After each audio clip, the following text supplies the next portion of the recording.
we can start changing patterns and move through whatever experiences are going on that we've picked up throughout the day. Just be present with ourselves so that we can then be present in our work and for our families.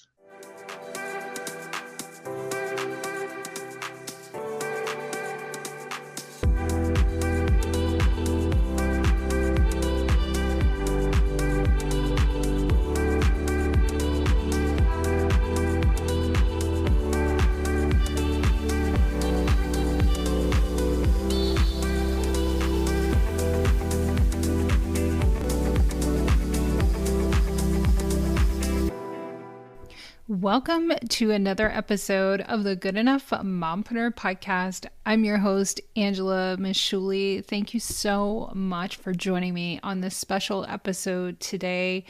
My guest is Katie Connolly, a remarkable somatic parenting coach and the founder of gloWithin.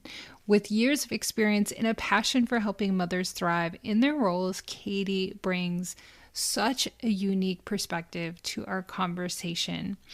In today's episode, we're delving into a topic that resonates deeply with many of us, the world of highly sensitive people.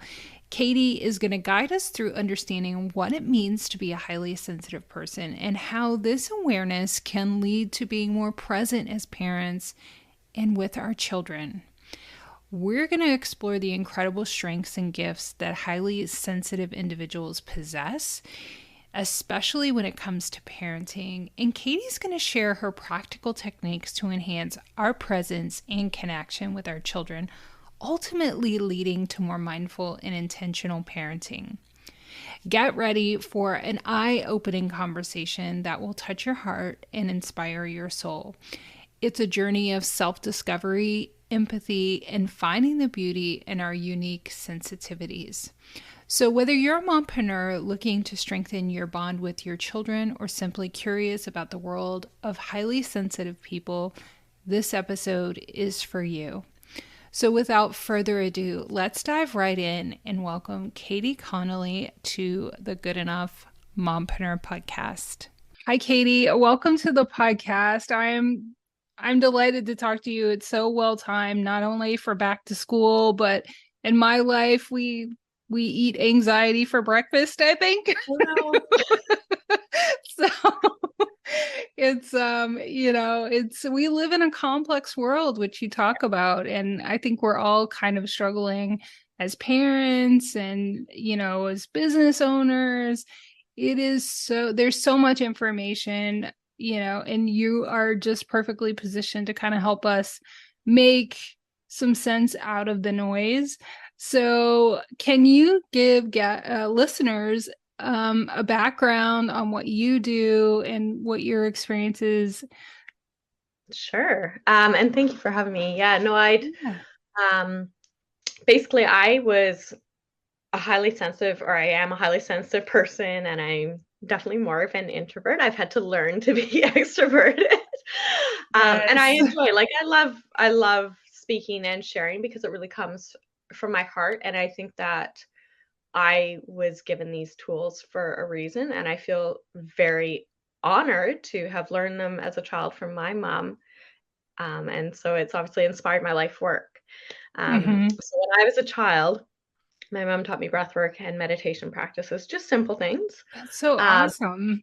I feel very fortunate because it served in the back of my toolkit throughout my life. So it made it more accessible for me to go back to as an adult when I was struggling. And I did have periods where I disconnected from these tools, as teenagers often do, or if you're dealing with trauma or childhood trauma, that happens.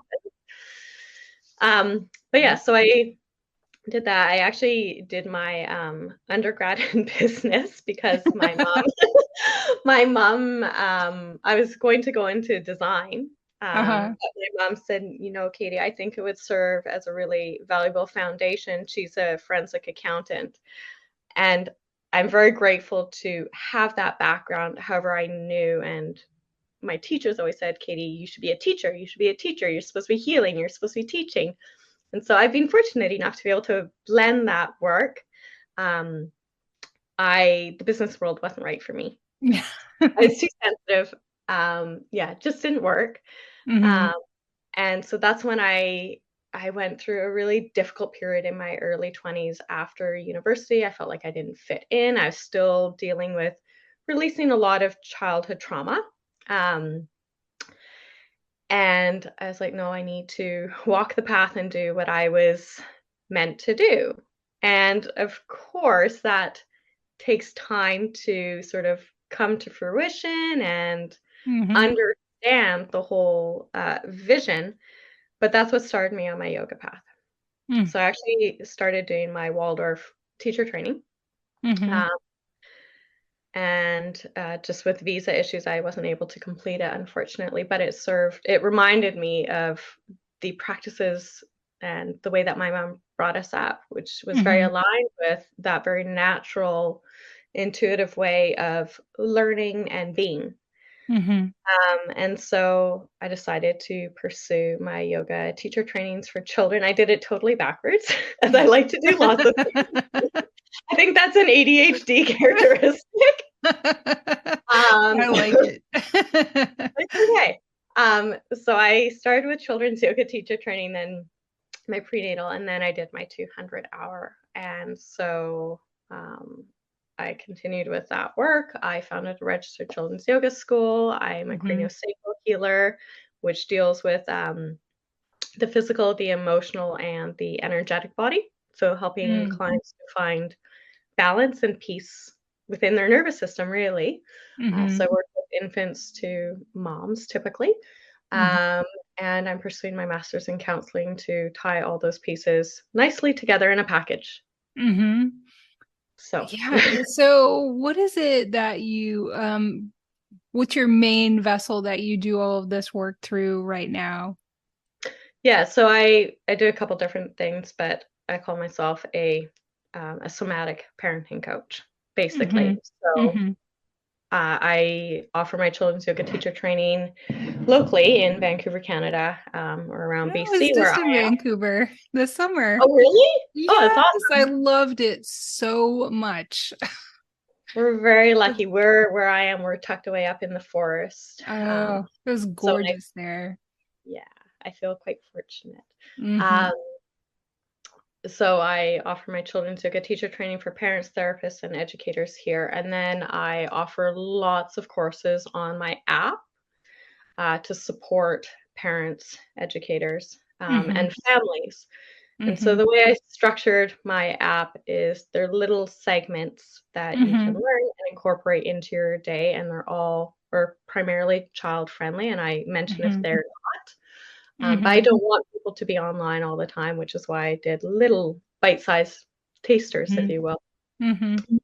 And that way people can see what resonates with them, and different Mm-hmm. things will work for us at different times in our life, different times in our day. Mm-hmm. Um, but they are drawn from my children's yoga school and Mm-hmm. just my life and lived experiences. So I offer free tools on my app, and then there's obviously paid Mm-hmm. courses if you want to dive in a little further.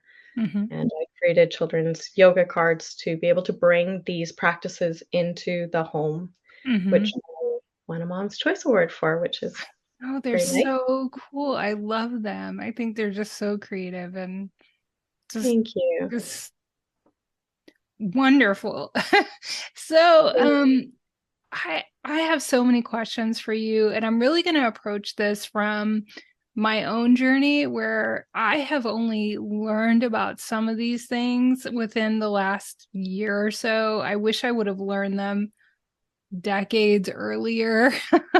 So, if anybody's just learning this now, it's such a treat and it will just propel you and help you come home to yourself, which we talk a lot about. Like, I think that that's at the heart of growing a flourishing business is knowing who you are. So can you, for somebody who doesn't know, explain what a highly sensitive person is? Right. So a highly sensitive person is someone who has a tendency to be overwhelmed by all the stimuli in our world, which is way too overstimulated. Mm-hmm. Um, and by all the expectations. So that Mm-hmm. is something that we can control, and I think we'll touch on that a little bit later. Yeah. Mm-hmm. Um, Very often there is an overlap between being neurodiverse, whether a diagnosis of anxiety, depression, ADHD, autism, OCD, Mm-hmm. etc., and being highly sensitive. Mm-hmm. So the highly sensitive person has three unique genes Mm-hmm. that make us more aware of our surroundings. So there is um, a huge benefit and lots of gifts Mm-hmm. that come, Mm-hmm. and they're trying to help us survive. Mm-hmm. However, the way we are living right now, by and large, is not serving the highly sensitive person, which means Mm-hmm. we need to make adjustments to our routines, our way of life in order to thrive and not burn Mm-hmm. out. And so Mm-hmm. for highly sensitive parents, moms in Mm-hmm. particular, who are Mm-hmm. also maybe entrepreneurs and or Mm-hmm. have highly sensitive children, this is Mm-hmm. a big Mm-hmm. Yes, and I love how you talk about a genetic component because I think a lot of people might think like it's just somebody who seems quote unquote too sensitive or it can be fixed or and it really truly is took me a while to understand what a gift it is to bring to especially a business. Like I can, as a highly sensitive person myself with highly sensitive children, I can see how we can read situations or read what a client needs or really truly feel what they're going through on a level that other people can't. yeah. And you have to learn how to manage that because you Yes. can't take that on. But I just love that clarification because for the longest time I was just told I was too sensitive and you know I didn't understand why things didn't phase people and I'm just like what there's Yeah. actually a reason. So I appreciate that so much. Um so I would love to hear from for any type of parent. I would love to kind of get to the heart of some of the biggest concerns. We focus on business and parenthood on the podcast because I think both of those things are kind of our compass in Mhm. growing our business and taking care of our families. What are some of the biggest concerns or challenges that you're seeing with your clients? The way we live. Yeah. It's just not serving a lot of families, and I think there's a few different things to this. So I think, one, our societies have misguided values, Mm-hmm. and the family and mother is not really important, Mm, unfortunately. mm, But the mother, begins co-regulating with her child at 6 weeks in utero, yeah. When I and learned that from you, I just was like, "What?" yeah. That's amazing.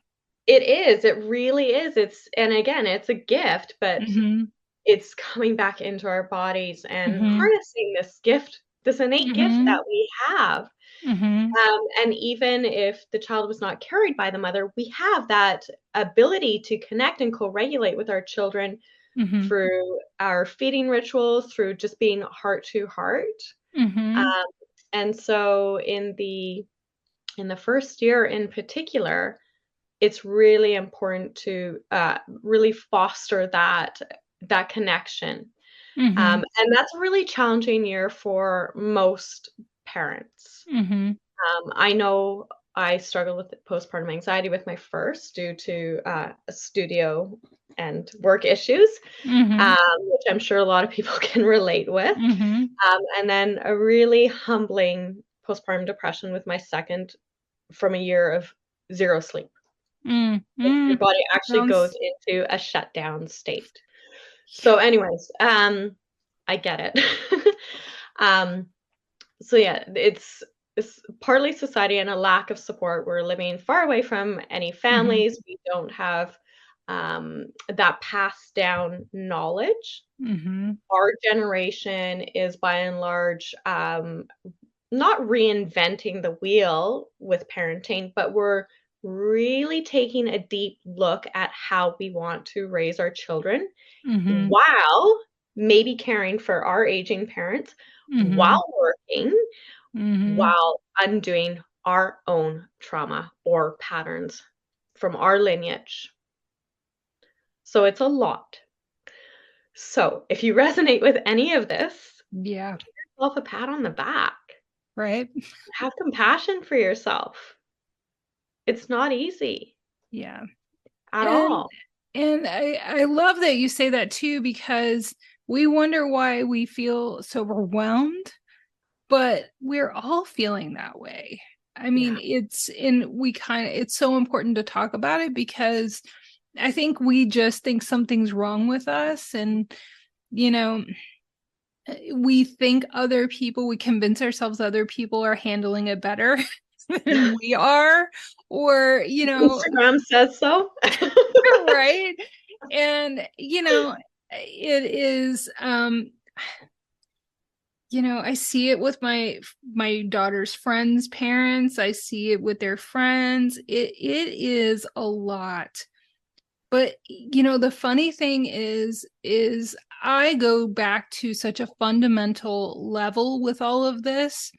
Can you talk about what regulation means and why we should like aim for that? Because I had no idea even what regulation or dysregulation is. You Yeah. see a temper tantrum, and I think that the language we use around being regulated or dysregulated, for me personally, was just really enlightening and just puts a really good name to like what's going on. Yeah. So, when we talk about regulated, we're talking about really being in a parasympathetic state, which Mm-hmm. is a rest, digest, socialize state where we're able to access the higher parts of our brain and problem solve. Yeah. When we're talking about being dysregulated, we're talking about being in an activated or sympathetic state, which we see as fight, flight, Mm-hmm. and even the fawn or plain small response. Mm-hmm. I think it's important to have these words that are simple, Mm-hmm. but I don't actually care for the term regulated. Oh, And okay. I'll tell you why. Yeah. No. It's because to me, it feels like we need to regulate ourselves and Mm. put ourselves Yeah. in a box so that we're not Mm-hmm. disrupting others. Yes. Mm-hmm. And when we do this, we end up sort of, to me, it denotes stuffing our emotions, Mm-hmm. which comes out in other ways: meltdowns for little ones, tantrums, Mm-hmm. burnout for Right. parents.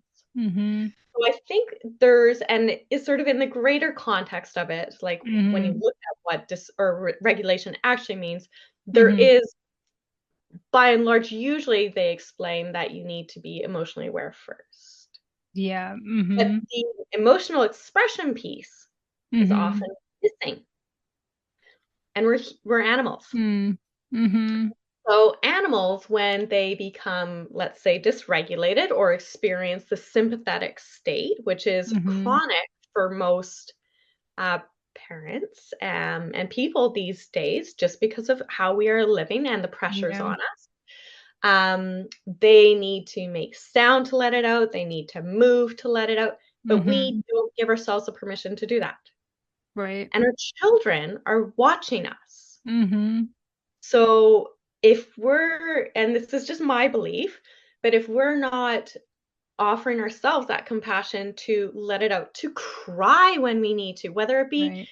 tears of joy, of tiredness, of sadness, whatever it is, or to sigh it out.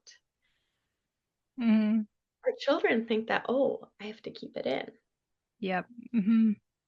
So for me, and that's what my children's yoga cards are really about, we work through Mm-hmm. animals, Mm-hmm. um, and being able to, with children, breathe it out like different animals. Mm-hmm.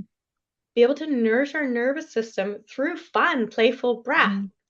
And as Mm-hmm. parents of little ones in particular, Mm-hmm. we are able to play with them. And it looks like we're just playing with them, but it's Right. really nourishing for us. But Sure. as adults of older children, we can still do lots of breath work or Mm-hmm. other tools to nourish our nervous system to let it out.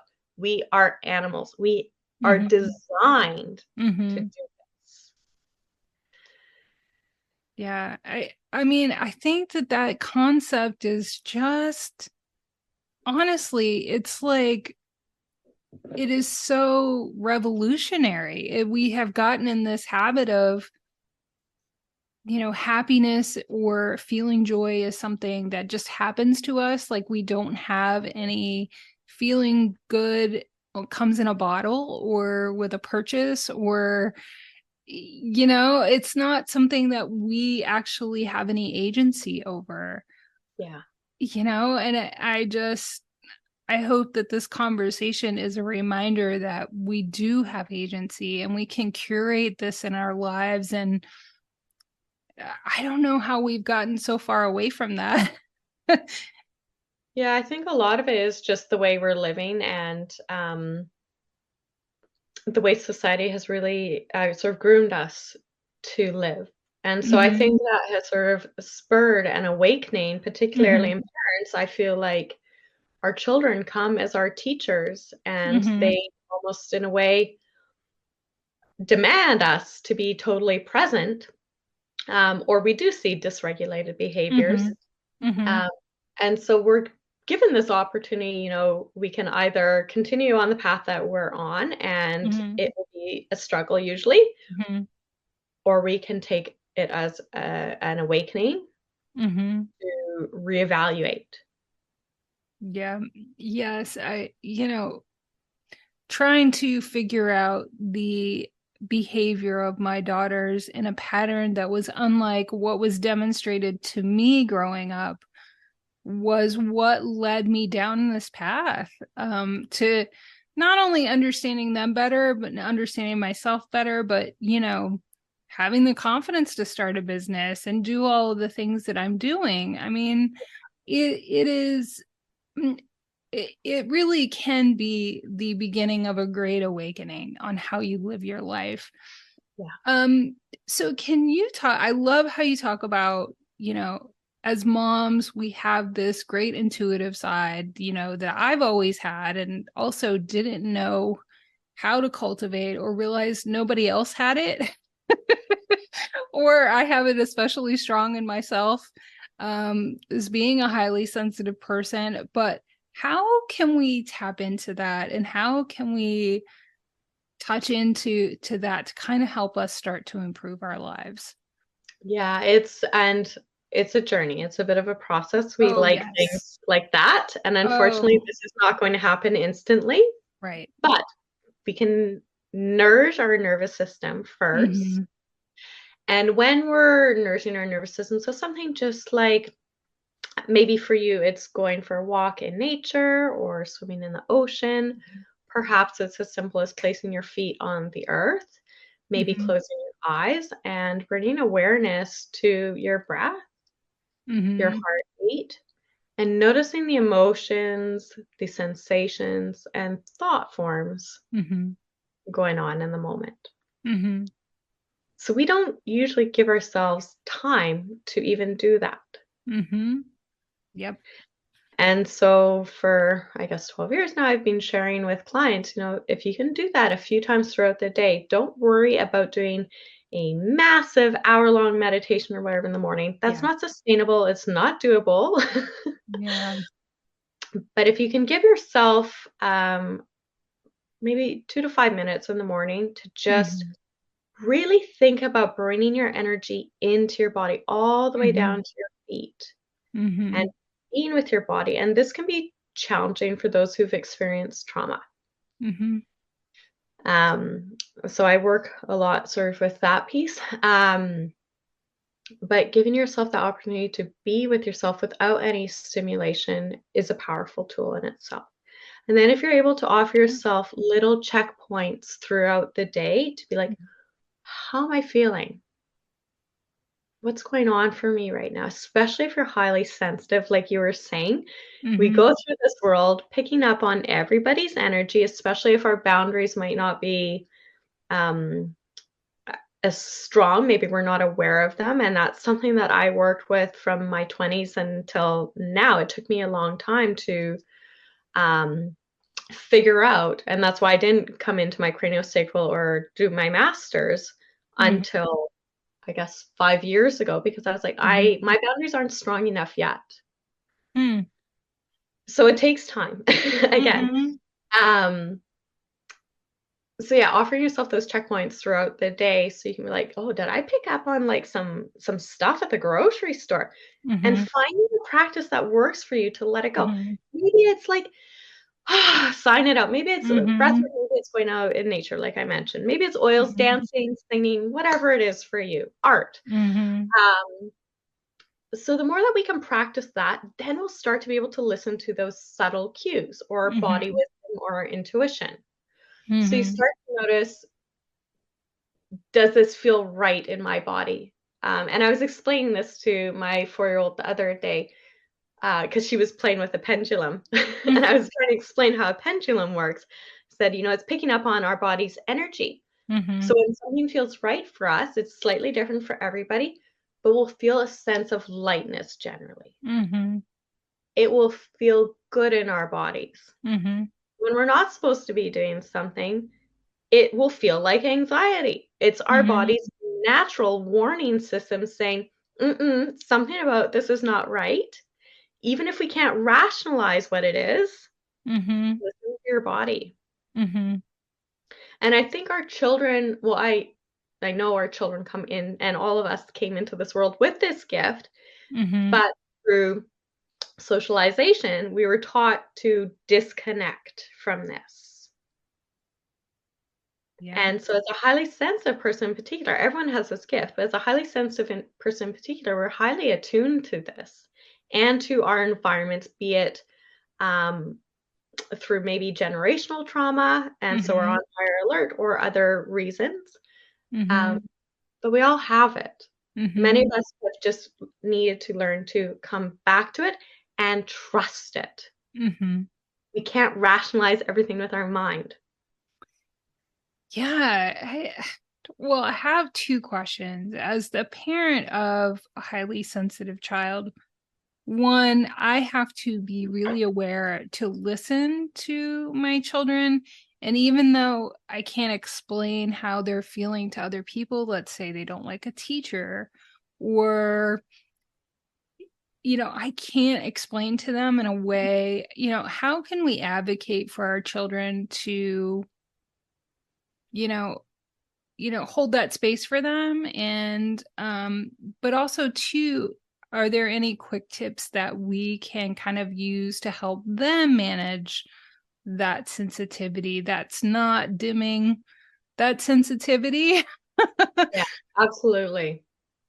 And so I think it's the same as the practices that we're coming back to for ourselves. And obviously, you need Hmm. to be age appropriate. Right. So even setting the example of, um, I'm doing my meditation this morning. You're welcome to come sit with me and join me Hmm. quietly, or you're welcome to go play. You're setting Hmm. that example, like this Hmm. is part of my practice to take care of myself. Hmm. If you're feeling heightened, Hmm. I'm going to go into my space to just come back into my body and breathe. Again, you're setting an example. This is more for younger children, but older children are Hmm. paying attention too. Yep. And very often with children, in my experience, it's better to lead by example and give them a bit of curiosity rather than telling them what to do, Yeah. In my right? experience, that works a little, it's more successful. Yeah.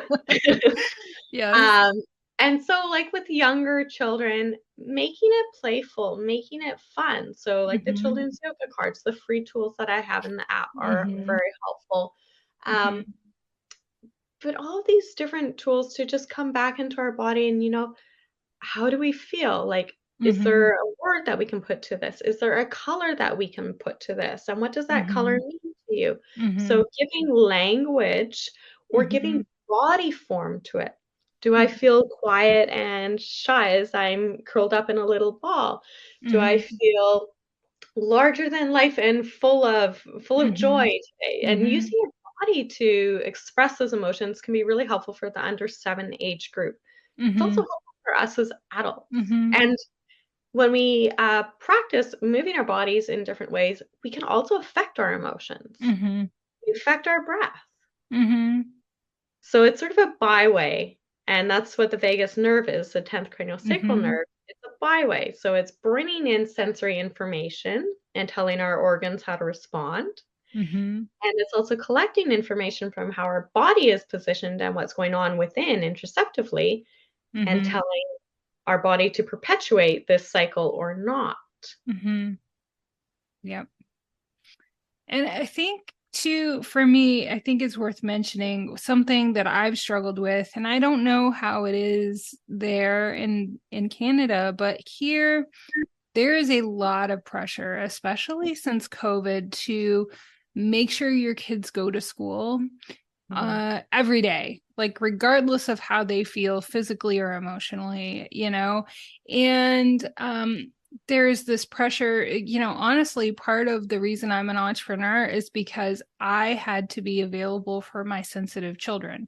Yep. Like it wasn't an option, like Yep. to say, I don't care how you feel, I'm going to work, you have to go to school, and that's just how it is. But Yep. I think I had my daughter didn't like a certain swim class, and I was told by the owner that I was a bad mother because I didn't make my child go kicking and screaming to a swim class.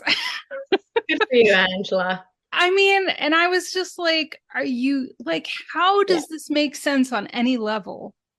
If That someone's they're guilting, yeah. If someone's guilting or shaming you, right. And I no. was just like, peace out. I am not doing this to my child. Like, you have to make your child overcome this. And we farm out our parenting to expectations or what other people think of us. Yeah. And I really love we're talking about being more conscious as parents. So I think what makes people really uncomfortable is this idea of being conscious, like, oh, you think you're so perfect, and and that is not it at all, because I care about how my kids feel and it affects me, and I care about their well-being more than what the school administrator says. Yeah. Has nothing to do with perfectionism, or so can you talk about that, because I think that is so important. Yeah, absolutely. And you touch on a few important things there. I think many of us who are entrepreneurs Mm-hmm. have made that choice to change our lives to support our children. Mm-hmm. Yep. Um, and I think that's amazing. Mm-hmm. It is harder in many ways, Yeah. but our children need us, and the fact that we're even attuned to that is really important. Um, my mom, when I was in high school, she let me take mental health days. Or I I would let go my for a kids. yeah, I would go for a swim with her in the morning. She's like, "They let you do this in the workforce, like, you obviously need it." And we were Right. going through a lot at that time. So it's just yeah, and I do that with my girls. But Yep. it's important to honor that. Like, if someone's not Really feeling on is. for the day, you need to give people the space. Yeah. So there's a lot of there's a lot of fear and control out there, and particularly through and post COVID, many moms have had to make the changes. We're Mm-hmm. still it's sort of holding it, I feel, for many in our nervous systems, everything that we've had to hold together and still might need to hold together if children are sick, etc. Mm-hmm. Mm-hmm. It's a lot. It really has been a lot, and it's largely hit women, moms. Mm-hmm. Mm-hmm. Um, Sort of to the conscious parenting and perfection point Yeah, I talked yes. about this specifically because it's a bit of another beef of mine. Um, so yeah, there's the whole conscious parenting thing, and we think it's about perfection, and It's not. If we try to put that perfection or other people's expectations or even our own high expectations on ourselves, what are we teaching our children? We're not giving them room to learn and grow and make mistakes, nor are we giving ourselves that permission. And you wonder why you see lots of young children growing up with, and the depression and anxiety rates have risen in young children. Unfortunately, so has suicide. I haven't checked the eating disorder rates, but it wouldn't surprise me if those are also through the roof. So yeah, it's thinking about the long-term impact. So to me, like you just said, conscious parenting is about first having that curiosity and compassion for ourselves on a daily, like throughout the day basis, to acknowledge what's going on for us and to work through perhaps our past patterns, etc., that need to be processed so we don't carry those through. And tapping into our intuition on a regular basis. That's what conscious parenting to me is about. Then we can truly honor our children and their gifts. Sometimes they can be challenging, but when we're able to nourish our nervous system and be present, then we can hold the space for them.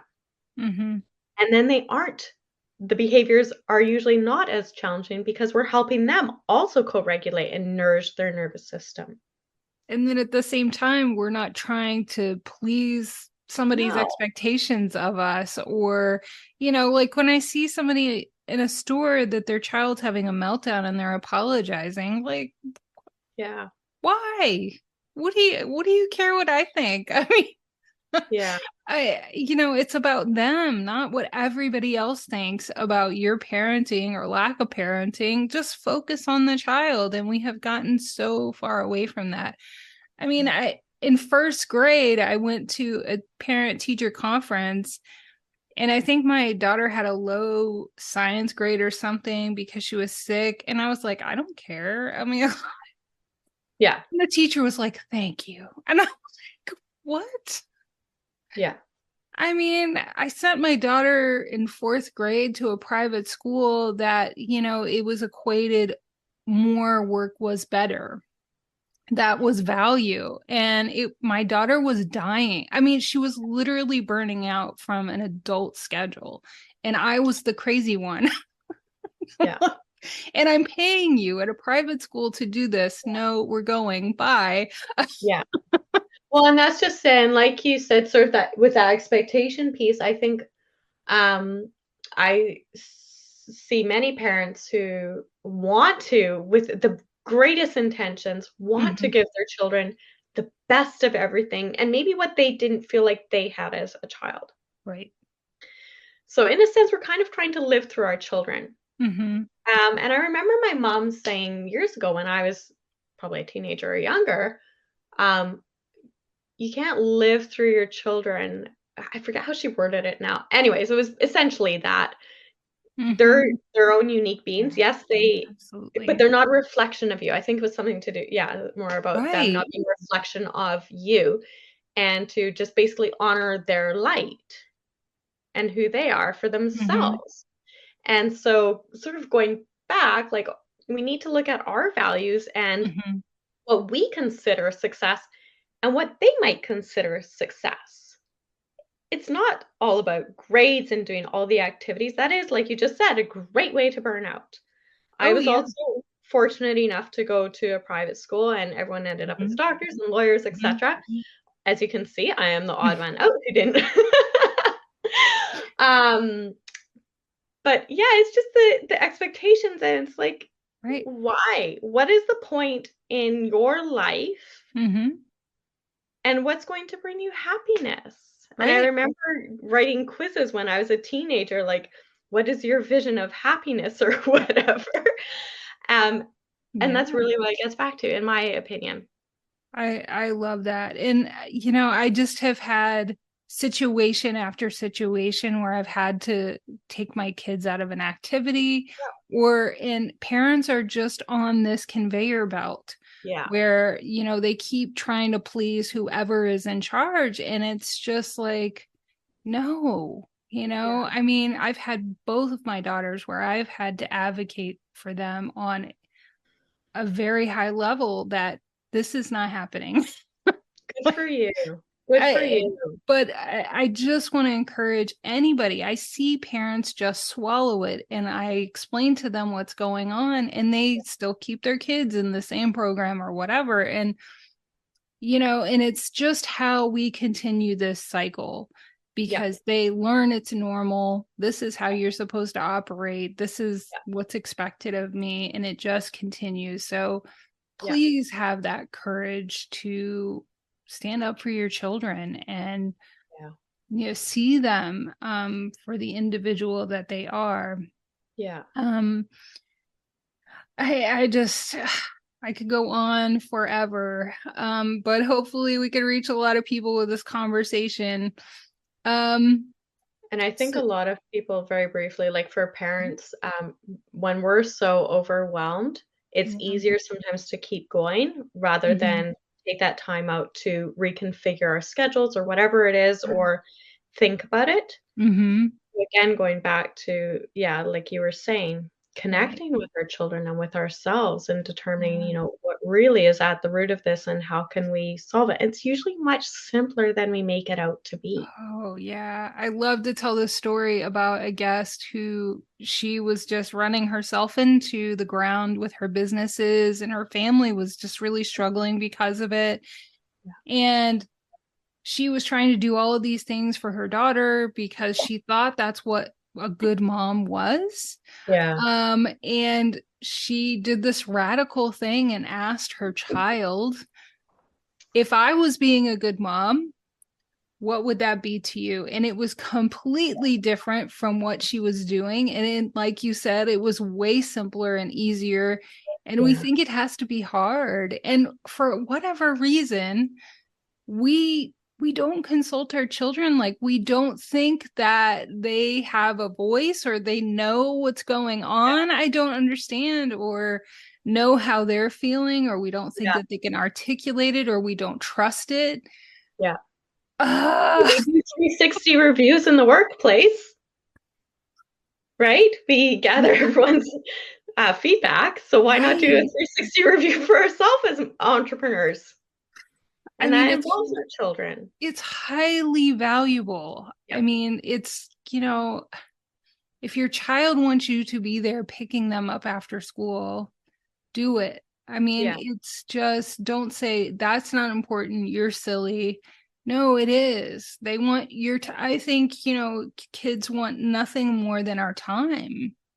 Absolutely. Absolutely. And it's hard for, I mean, we are fortunate in that, like, we both have a partner, I think, to Yeah. support us.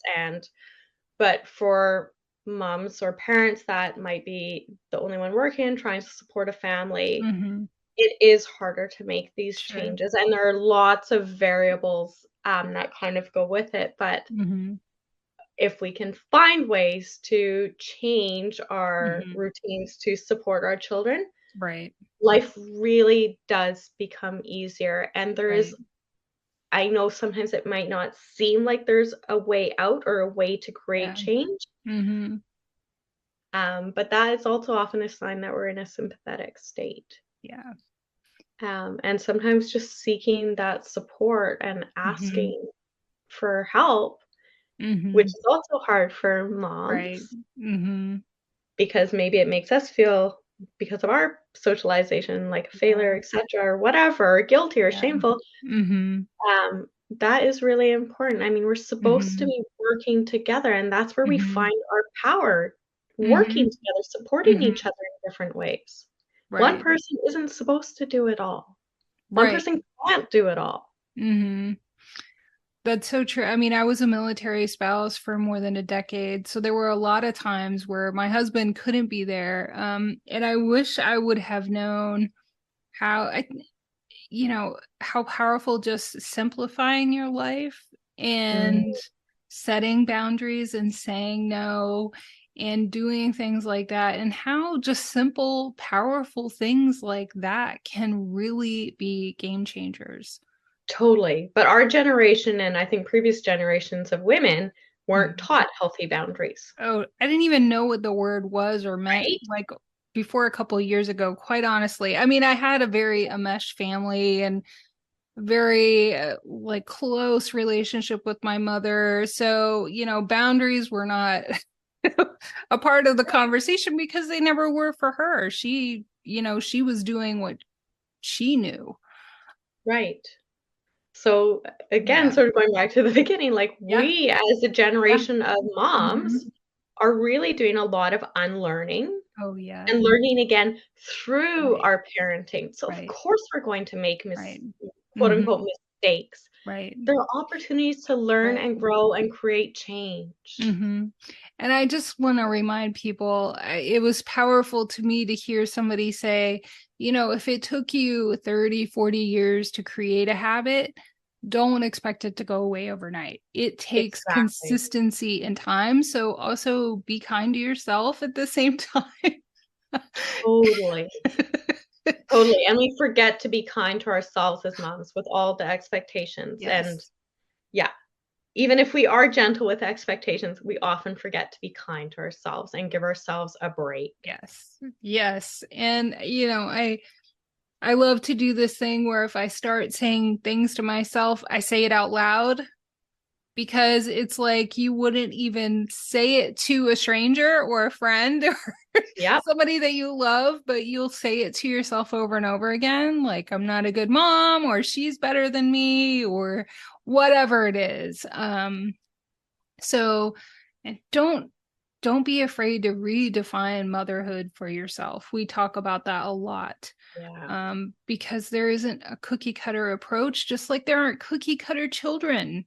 Oh Yeah. my gosh, I thought kids were cookie cutter. There were good kids with good parents, and then there were kids that were not as good with not as great parents. And it's not how it goes at all. No, and I think like I this is my personal belief. But we come to or our children come to us for a reason to teach us different things.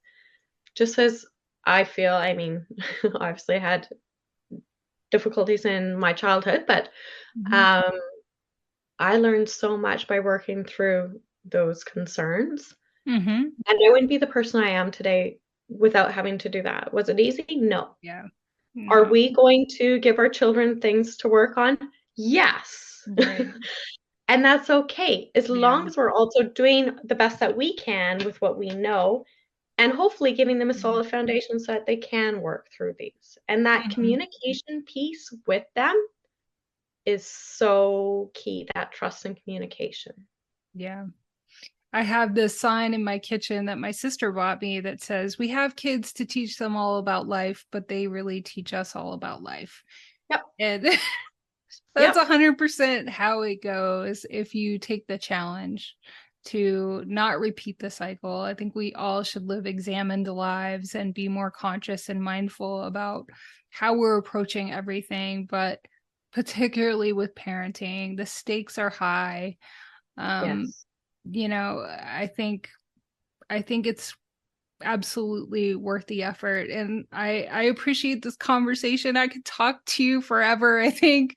Likewise.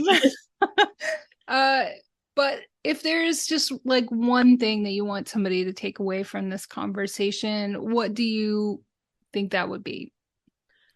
I think it's to have compassion for yourself. So taking those little increments to pause throughout the day, Yeah. um, whether it's when you're maybe driving at a stop sign and just like noticing what's going on Mhm. within. I often say, especially to moms, when you're in the loo, that's your quiet time usually. There you go. Take a moment to just like plant your feet on the floor and notice your body, notice whatever sensations or emotions or thought patterns are going through.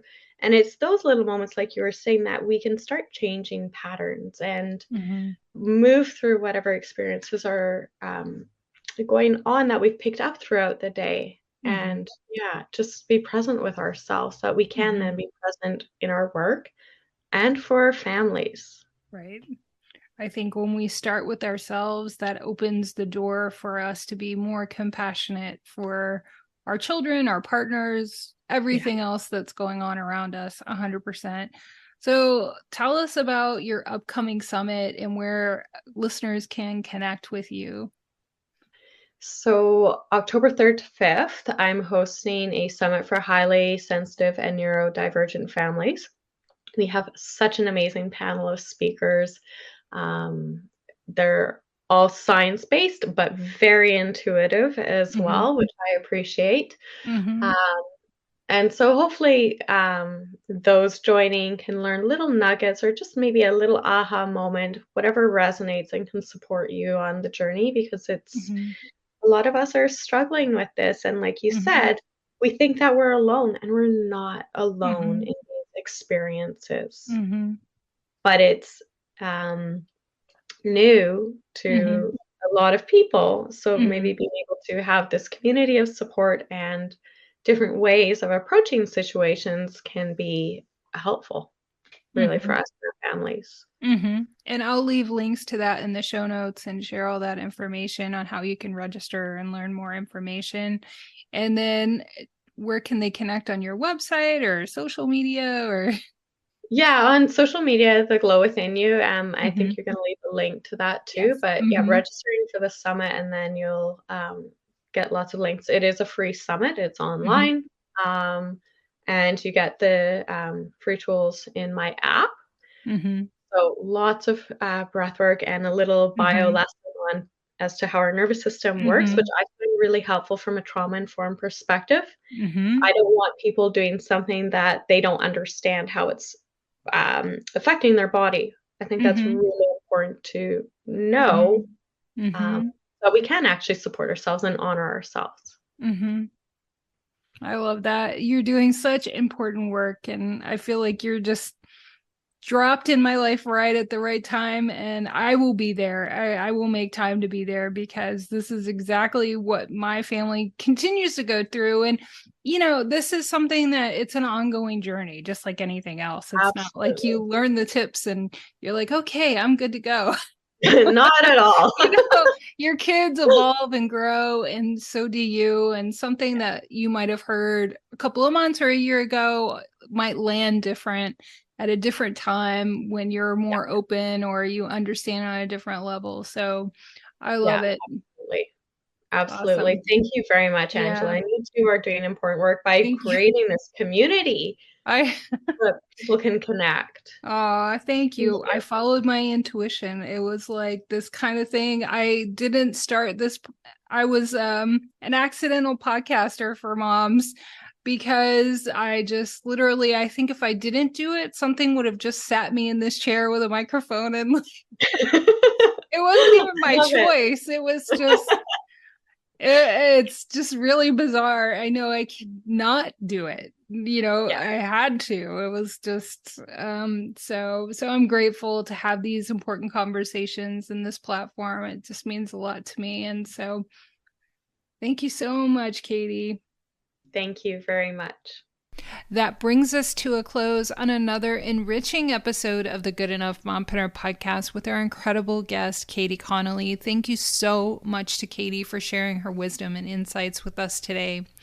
To all of our wonderful listeners, we hope you found this episode as enlightening and inspiring as we did. Remember, embracing your sensitivity can be a powerful tool in your parenting and entrepreneurial journey.